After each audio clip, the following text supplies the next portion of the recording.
movie Skyfall finds the world's greatest spy, James Bond, chasing down a stolen computer disk containing the secret identities of NATO agents. But the mission goes horribly wrong, and Bond is accidentally shot by a fellow agent and begins his descent into hell. Rather than the quip-laden, tongue-in-cheek humor that defined Bond in previous films, Skyfall finds an aging, broken, and presumed dead Bond, using the skills that he was given to protect England to cling to his old vices of drugs, liquor, and, of course, women. But a life of restless wariness weighs on James more and more, with none of it seeming to satisfy him, and gradually his soul begins to reflect what the world believes, which is that James Bond is truly dead. Meanwhile, MI6 and M find themselves under attack as a mysterious cyber terrorist blows up headquarters and exposes the identities of 5 agents, leading to their execution. The decisive moment of grace is now at hand. Bond emerges from the shadows, out of apparent loyalty to M, whose name reflects her obvious role of mother to James, restoring his identity as loyal and beloved son. But it is not all smooth sailing for Bond after this. Although he has rediscovered the center and purpose of his life, he has not fully realized the effect of his sins. M directs Bond to undergo a series of tests in order to be declared fit for service, and his difficulty in accomplishing them shows the toll his lifestyle has begun to take on him. Finally, Bond, in a moment of literal self-reflection, recognizes himself as a broken and sinful man. It is then that he finds the resilience we are accustomed to seeing out of him, and, in a baptism of blood, removes the last traces of death from his body.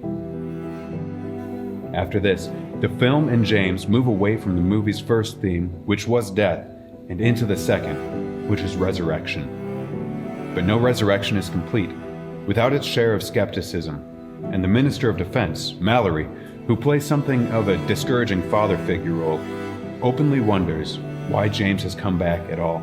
I only have one question. Why not stay dead? Bond, however, rises to the occasion and takes off in search of the mysterious cyber terrorist who blew up MI6 headquarters. The climax of the film takes place at Bond's foreboding childhood home in the Scottish Highlands, the aptly named Skyfall. The scene unfolds in classic Bond action, with everything but the spy himself blowing up, and with him escaping through an old priest hole from the Reformation days that leads to a chapel where he kills the enemy that he has been chasing the entire movie. But unfortunately, Bond finds that M has been mortally wounded. In her final words, she affirms the goodness in James, and with that, brings the movie's main themes of death and resurrection to fulfillment, in a place where every week another man's death and resurrection are proclaimed, a man that Augustine of Hippo spent the first part of his life avoiding. Augustine was born to Patrick and the now famous Monica, who did her best to nag and badger her son about taking his Catholic faith more seriously. But Augustine only found this annoying, and decided, with his father's permission, to defer his baptism and the cleansing of sin until he was older, so that he could spend the early part of his life, as he describes, running wild in the different and dark ways of passion. At age 17, Augustine set off to school in Carthage, the jewel of North Africa. There, the underachiever became enraptured with his studies and started to make a name for himself.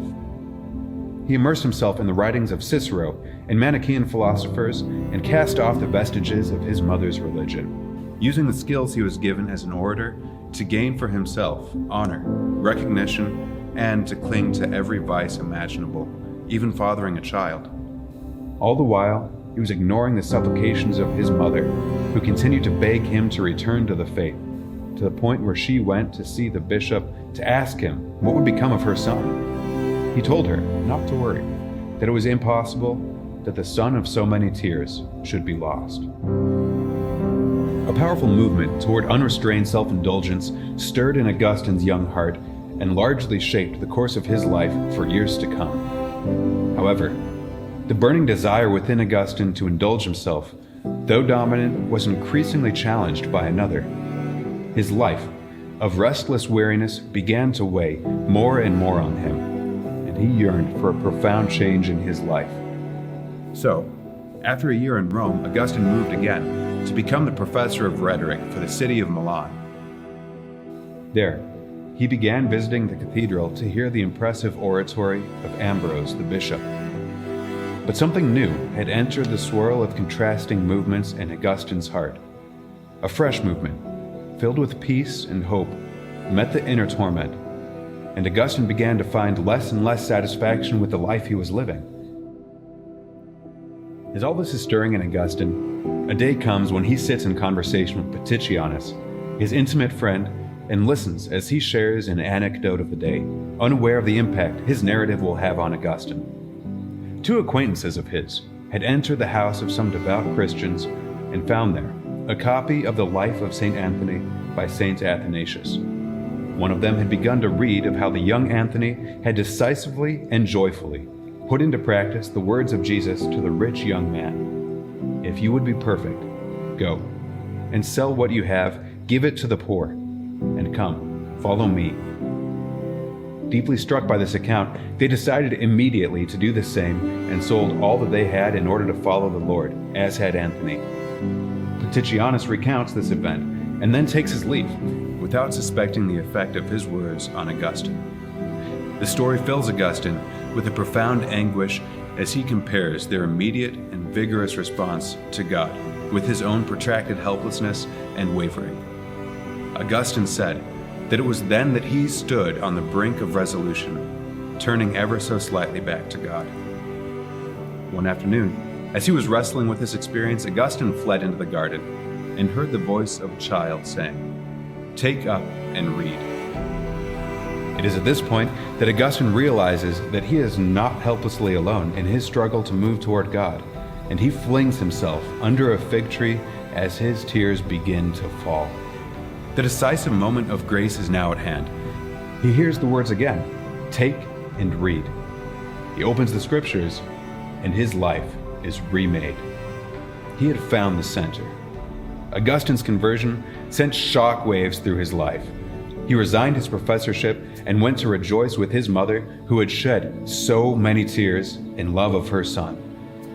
He then returned to Milan to be baptized by Ambrose.